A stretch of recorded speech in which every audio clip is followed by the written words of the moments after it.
آج کے ویلاگ میں ہم پاکستان کی سیاست، سیکیورٹی اور خارجہ پالیسی پر ہونے والی 4 بڑی ہلچل خیز خبروں پر بات کریں گے۔ سب سے پہلے ذکر کریں گے پاکستان تحریک انصاف کے اس حیران کن فیصلے کا جس نے سیاسی میدان میں ایک نئی بحث چھیڑ دی ہے۔ پھر بات ہوگی پاکستان کی بین الاقوامی سفارتی اور تجارتی محاذ پر ہونے والی بڑی پیش رفت کا۔ ٹرمپ نے مودی کو سخت سزا دے کر ایک نیا محاذ کھول دیا ہے۔ ٹرمپ نے فیصلہ کیا ہے کہ روس سے تیل خریدنے اور قربتیں بڑھانے کی سخت سزا ملے گی۔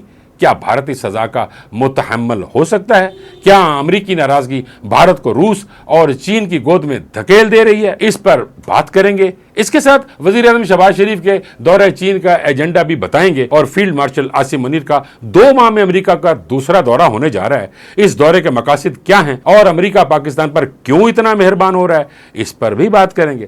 پھر بات کریں گے امیر بالاج قتل کیس کی، جہاں لاہور کی سب سے بڑی دشمنی ایک نیا موڑ لے رہی ہے اور نامزد ملزم گوگی بٹ کی ضمانت کے بعد شہر کا امن پھر سے سوالیہ نشان بن چکا ہے۔ یہ سب خبریں پاکستان کی بدلتی سیاست، سیکیورٹی اور عالمی پوزیشن کی عکاسی کرتی ہیں، تو ویڈیو کو آخر تک ضرور دیکھیے گا۔ اگر ابھی تک آپ نے ہمارا چینل سبسکرائب نہیں کیا تو کر لیں۔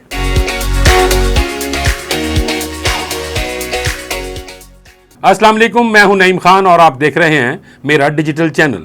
ناظرین، پاکستان کی سیاسی تاریخ ایک بار پھر سوالات کے گرد گھوم رہی ہے۔ پاکستان تحریک انصاف نے حالیہ ضمنی انتخابات کا بائیکاٹ کرنے کا اعلان کیا ہے۔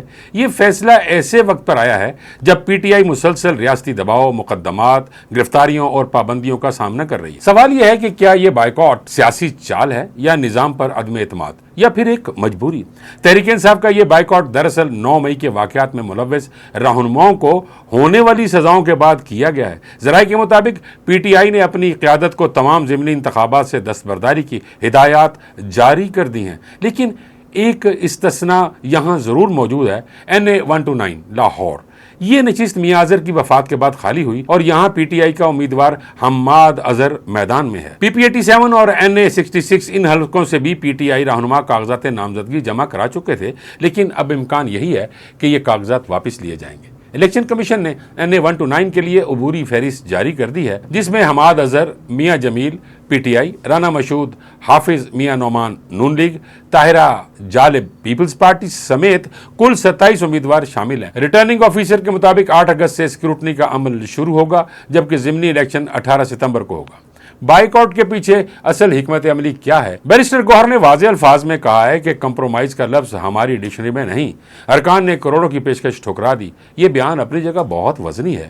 گوہر علی خان نے اندیا دیا ہے کہ پارٹی ارکان کو وزارتوں، کمیٹیوں کی چیئرمین شپ اور کیسز ختم کروانے کی پیشکش کی گئی، لیکن پی ٹی آئی ان پیشکشوں کو رد کر کے سیاسی اصولوں پر قائم ہے۔ گوہر صاحب نے یہ بھی کہا کہ ہمارے کارکن کرائے کے گھروں میں رہ رہے ہیں، لیکن بانی پی ٹی آئی کے ساتھ کھڑے ہیں۔ یہ بائیکاٹ اس بات کا اظہار بھی ہو سکتا ہے کہ پارٹی موجودہ انتخابی نظام کو شفاف اور آزاد نہیں سمجھتی۔ گوہر علی خان نے کہا ہے کہ ہم اس پارلیمنٹ کا حصہ رہیں گے۔ یہاں ایک تضاد نظر آتا ہے، ایک طرف بائیکاٹ، دوسری طرف پارلیمنٹ میں موجودگی۔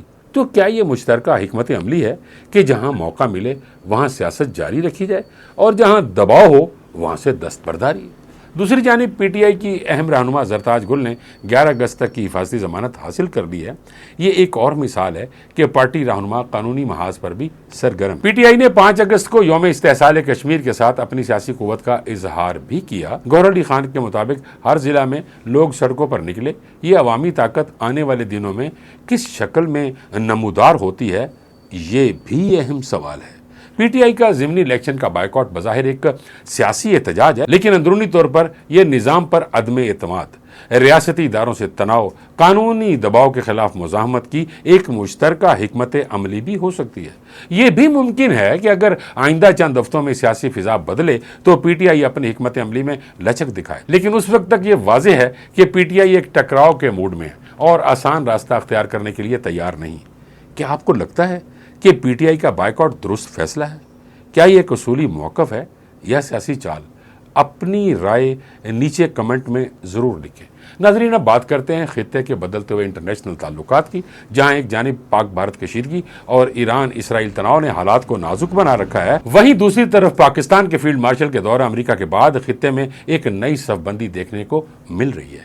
اور پھر ٹرمپ کا دھماکہ خیز فیصلہ، جس نے بھارت پر مزید 25% ٹیرف لگا کر نہ صرف مجموعی کسٹمز ڈیوٹی کو 50% کر دیا بلکہ نئی سفارتی جنگ کا آغاز بھی کر دیا۔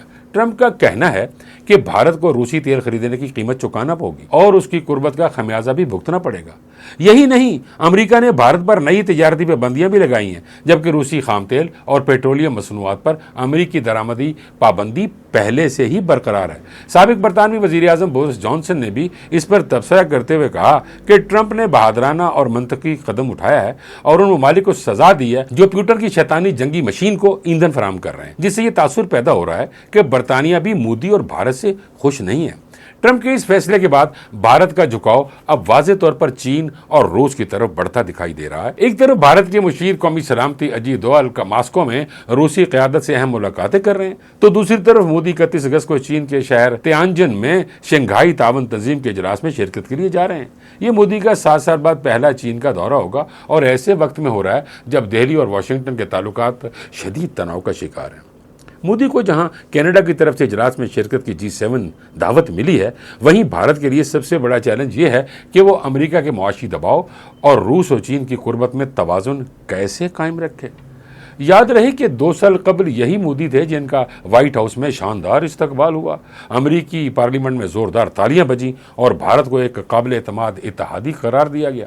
بائیڈن انتظامیہ نے مودی کے ساتھ تعلقات کو یوکرین میں روسی جارحیت کے خلاف اور چین کے خلاف اتحاد کے لیے کلیدی حیثیت دی تھی، مگر اب ٹرمپ کا دوسرا دور مختلف خارجہ پالیسی کے ساتھ سامنے آ رہا ہے، جہاں معاشی مفادات اور تجارتی دباؤ سفارتکاری کا نیا ہتھیار بن چکا ہے۔ اب سوال یہ ہے کہ کیا ٹرمپ کی جارحانہ پالیسی مودی کو چین اور روس کی گود میں دھکیل دے گی؟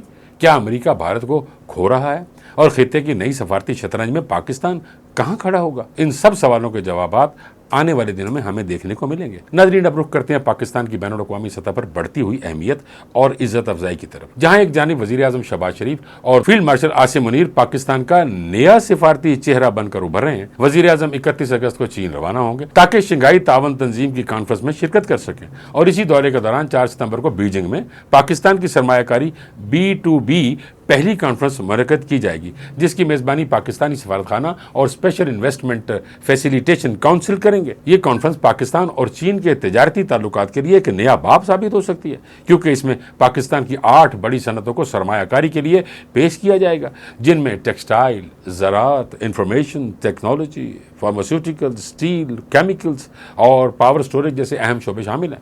وزیر اعظم شہباز شریف خود ان منصوبوں کا پیشگی جائزہ لیں گے اور تمام صوبوں کو ہدایات جاری ہو چکی ہیں کہ وہ فوری طور پر مکمل تفصیلات فراہم کریں۔ چیف سیکرٹریز براہ راست وزیر اعظم کو منصوبوں پر بریفنگ دیں گے، جس سے ظاہر ہوتا ہے کہ حکومت اس کانفرنس کو غیر معمولی اہمیت دے رہی ہے۔ دوسری جانب پاک امریکہ تعلقات میں بھی خوشگوار تبدیلی دیکھی جا رہی ہے۔ فیلڈ مارشل عاصم منیر نے گزشتہ ماہ صدر ٹرمپ سے ملاقات کر کے امریکی عوام اور حکومت کے دل جیتے، اور اب وہ دوبارہ امریکہ روانہ ہو رہے ہیں۔ اس بار وہ امریکی سینٹرل کمانڈ کے ہیڈ کوارٹر میں ہونے والی کمانڈ تبدیلی کی تقریب میں بطور مہمان خصوصی شریک ہوں گے۔